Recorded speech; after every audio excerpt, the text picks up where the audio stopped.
Good morning friends. जैसा कि आज हमारा टॉपिक है कि आज हम इस टॉपिक पे बात करेंगे कि कैसे कोई आर्म फोर्सेस में इंडियन आर्मी, इंडियन नेवी या फिर इंडियन एयर फोर्स में कोई भी इंडिविजुअल रिक्रूट होता है तो अगर उसे सर्विस से आउट ऑफ सर्विस कर दिया जाता है ट्रेनिंग के अंदर, या फिर उसे 1 से 2 साल या 3 साल या 4 साल के अंदर आउट ऑफ सर्विस कर दिया जाता है, तो वो कैसे उसे कुछ भी नहीं दिया जाता है, सर्विस से आउट कर दिया जाता है, तो वो क्या क्या चीज़ें कर सकता है जिसकी मदद से उसको सारे बेनिफिट्स जो फ़ौज ने उसे 1 साल 2 साल की सर्विस में नहीं दिए हैं, वो सारी चीज़ें उसको मिलने लगें। तो आज हमारा टॉपिक इससे रिलेटेड है और हम इसे डिटेल में बात करेंगे कि हम कैसे जो है अगर हमें जो है डिसेबिलिटी पेंशन या हमको इनवैलिड पेंशन नहीं मिलती है तो हम कैसे उसे प्राप्त कर पाएंगे, क्या क्या प्रोसीजर्स है, कहाँ पे जाना पड़ेगा, कैसे करना पड़ेगा, कैसे डॉक्यूमेंटेशन करना पड़ेगा, ये सारी चीज़ें जो है मैं आज आप लोगों को बताऊंगा। तो वीडियो थोड़ी लंबी हो जाएगी, तो आप बने रहिए चैनल पे, हम आपको इसके बारे में पूरी जानकारी देंगे। तो गाइस अब हम अपने चार्ट पे आ गए हैं। तो आपको अगर हम आज बताएंगे कि कैसे कोई भी इंसान जिसने आर्म फोर्सेस में सर्व किया है और उसे कोई भी पेंशन या कोई भी सर्विसेज नहीं दी गई हैं आफ्टर उसका रिटायरमेंट या इनवैलिडेशन के बाद, उसको आफ्टर कुछ भी नहीं दिया गया है, तो क्या क्या प्रोसेसेस है, किन किन चीज़ों से गुजर के वो अपने जो है हक को पा सकता है। तो एक ऐसी ही जो है स्टोरी है सिपाही रजत थापा की, जो आज हम डिस्कस करेंगे इनके बारे में। तो इनका जो है आर्मी नंबर ऐसा था, नाम रजत थापा था। इनको जो है after one year of service इनको जो है कुछ भी नहीं मिला। इनको जो है आर्मी से निकाला गया due to the case of depression, पर इनको कोई भी बेनिफिट नहीं दिया गया। इनको जो है इनवैलिड मेडिकल बोर्डेड आउट कर दिया गया, पर इनको कोई भी पेंशन नहीं दिया गया। तो इन्होंने क्या किया, 1-2 साल के बाद आफ्टर इनका रिजेक्शन लेटर आया कि इनको पता चला कि जो है इनको कोई भी जो फौज की सर्विसेज हैं, इनवैलिड पेंशन या डिसेबिलिटी पेंशन कुछ भी नहीं दिया गया है। तो इन्होंने आर्म फोर्सेस ट्रिब्यूनल होता है हर जगह पे, कोई ना कोई, जैसे अपने पूरे इंडिया में आर्म फोर्सेस ट्रिब्यूनल बनाए गए हैं, जहाँ पे आप आर्मी से, एयरफोर्स या नेवी से रिलेटेड जो भी केसेस होते हैं, अगर आपको सर्विस से रिलेटेड कोई भी दिक्कत है, आपको किसी भी चीज़ से रिलेटेड आर्मी मतलब आर्म फोर्सेस से रिलेटेड अगर कोई भी दिक्कत है, तो आप वहाँ पे केस फाइलिंग करा सकते हैं। तो इन्होंने अपना केस जो है फाइलिंग कराया और इनको जो है फाइलिंग कराया अपना केस इन्होंने, और फिर उसके बाद इनकी डिसेबिलिटी जो है इनको 40% फॉर लाइफ दिया गया, और प्लस इनको किया गया नॉन एग्रेवेटेड एंड नॉर इनकी डिसेबिलिटी को जो है 40% फॉर लाइफ सस्टेन किया गया एंड नॉट एग्रीगेटेड किया गया। तो इन्होंने इसीलिए इनको कोई भी बेनिफिट नहीं दिया गया। तो इन्होंने जाके केस किया आर्म फोर्सेस ट्रिब्यूनल पे, इनको जो है कार्रवाई की गई और जो है इनको जो है बेनिफिट, जब इन्होंने दोस्तों केस किया तो इनको जो है सारी बेनिफिट्स आर्मी से रिलेटेड हर कुछ मिले। तो आर्मी का जो ऑर्डर आया वो ये आया, आर्मी ने इनके कोई बेनिफिट इसलिए नहीं दिया गया। इनका ब्रीफली आपको बताते हैं केस क्या था। इनका केस ऐसा था, briefly stated fact of the case are the applicant are enrolled in 3 mechanised infantry regiment of Indian army on 18/3/2017। 2017 में ये जो है भर्ती हुई है 3 मैकेनाइज्ड इन्फेंट्री रेजिमेंट में आर्मी के, और इन्होंने इनवैलिड आउट सर्विस किया 19/9/2018 को due to low medical category. ठीक है।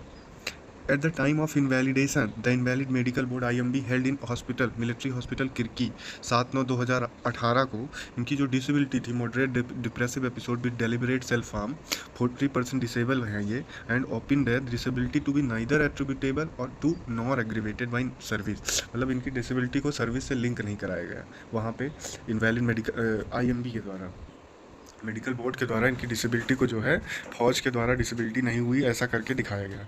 तो इस वजह से जो है इनको कोई भी बेनिफिट जो है नहीं मिल पाया। 1 साल की इनकी सर्विस थी। तो अप्लीकेंट ने क्लेम किया ग्रांट ऑफ डिसेबिलिटी पेंशन, जो कि रिजेक्ट हो गया वाइड लेटर नंबर 18/12/2018 को। ठीक है। द एप्लीकेशन फर्स्ट अपील इन्होंने करी, आर्म फोर्सेस ट्रिब्यूनल के द्वारा इन्होंने फर्स्ट अपील करी 10/6/2019 को, which to was rejected vide letter 5/3/2020 को, जो वो भी रिजेक्ट हो गई 5/3/2020, which was communicated to the applicant vide letter. उसके बाद इनको जो है लेटर से वो बताया गया कि इनका जो है क्लेम जो है वो रिजेक्ट कर दिया गया है। उसके बाद अप्लीकेंट ने प्रीफर किया, अप्लीकेंट ने सर्व लीगल नोटिस डाला 12/4/2023 को। ठीक है। उसके बाद जो इनका लीड काउंसिल था, यानी जो इनके वकील थे अप्लीकेंट के, उन्होंने कहा कोर्ट में जाके कि मतलब इन्होंने केस फाइलिंग कर दी, तो उन्होंने कोर्ट में जाकर कहा कि applicant was enrolled in the army in medically and physically fit condition. Okay, कि जब हमारा ये जो वो है हमारा जो क्लाइंट है वो जब आर्मी में आया तब वो मेडिकली एंड फिजिकली फिट था। और ये बताया भी गया that an individual is to be presumed in sound physical and mental condition upon entering service if there is no note or record to the contrary at the time of entry. In the event of his subsequently being invalid out from service on medical ground, any deterioration in his health to be presumed due to service condition. ऐसा कहा गया कि ये जब army में आए थे तो ये बिल्कुल medically and physically fit condition में थे, तो जब ये आर्मी में आए तब इनका मेडिकल हुआ, मेडिकल में इनको फिट घोषित किया गया कि ये जो है बिल्कुल फिट हैं, इनको कोई भी प्रकार की बीमारी नहीं है, बिल्कुल फिट है। तो जो भी इनको हुआ है, जो भी इनका डिटोरिएशन हुआ है हेल्थ में इनके, वो इनके सर्विस की वजह से हुआ है, तो इसलिए इनको डिसेबिलिटी पेंशन दी जानी चाहिए। ठीक है, अब इससे आर्गूमेंट शुरू हुए, मतलब डिफेंस के लॉयर ने भी लीड काउंसिल को जो है आर्गूमेंट दिया, इन केस इनको जो है लीड डिफेंस ने बोला कि जो है ये जो है डिसेबिलिटी पेंशन के लिए इंटाइटल्ड नहीं है, ये जो है इनवैलिड पेंशन के लिए हैं, वैलिड हैं, पर इन्होंने अपना टर्म ऑफ इंगेजमेंट नहीं पूरा किया है। और एक दूसरे तरीके से लीड काउंसिल अप्लीकेंट का risk submitted that since the IMB was opinion that नाना एस application applicant is not entitle to disability pension, मतलब कि आईएमबी इनवैलिड मेडिकल बोर्ड में बताया गया कि इनको जो है जो बीमारी हुई है वो सर्विस के कारण नहीं हुई है, तो इसलिए हम उनको जो है इनवैलिड पेंशन नहीं दे सकते हैं, ये ऐसा रूल है, और इनको जो है कोई भी चीज़ें नहीं मिलेंगी। तो जैसा कि इनवैलिड पेंशन के लिए मिनिमम क्वालिफाइंग सर्विस 10 ईयर होनी चाहिए, अगर पहले के रूल्स थे ऐसे कि 10 साल से अगर आपकी सर्विस कम है तो आपको invalid gratuity shall be admissible, आपको केवल इनवैलिड ग्रेजुएटी मिलती थी और इनवैलिड पेंशन नहीं मिलती थी। लेकिन आर्मी की एक नई पॉलिसी आई 16/7/2020 में, जिसमें इशू किया गया कि जो है personnel arm forces personnel who were are in service on after 4/1/2019, 4/1/2019 के बाद जो भी लोग इनवैलिड आउट हुए हैं और जिनकी डिसेबिलिटी जो है permanently incapacitates him from military as well as civil employment, जिनको जो है 19 के बाद अगर किया गया है, जिनकी सर्विस 10 साल से कम है, जो है सिविल एम्प्लॉयमेंट या मिलिट्री सर्विस के काबिल नहीं है, उनको नौकरी छोड़ा, तो उनको जो है invalid pension the.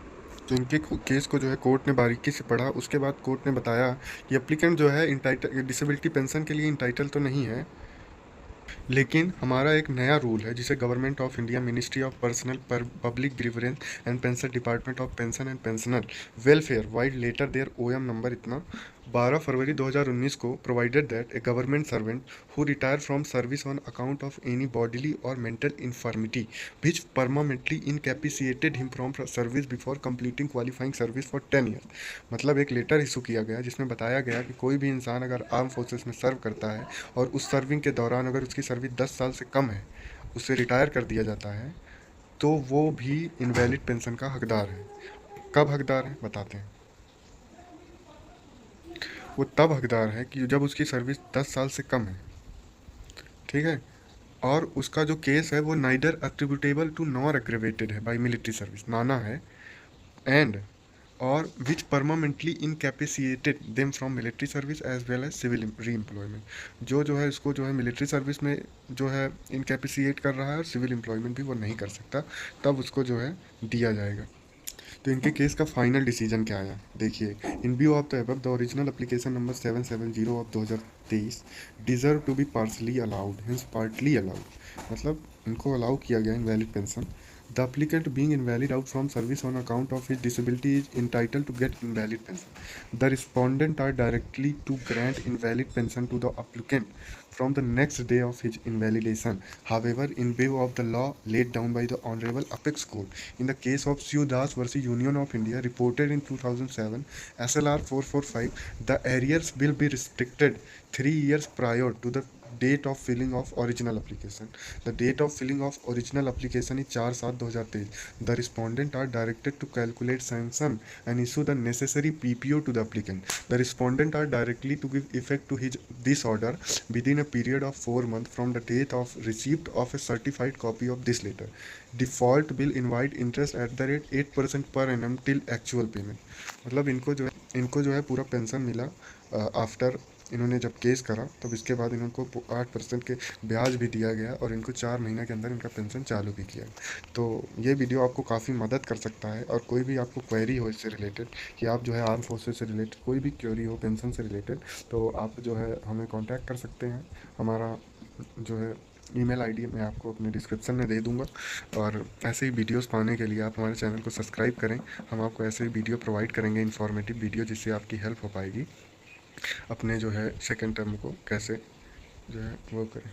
Thank you.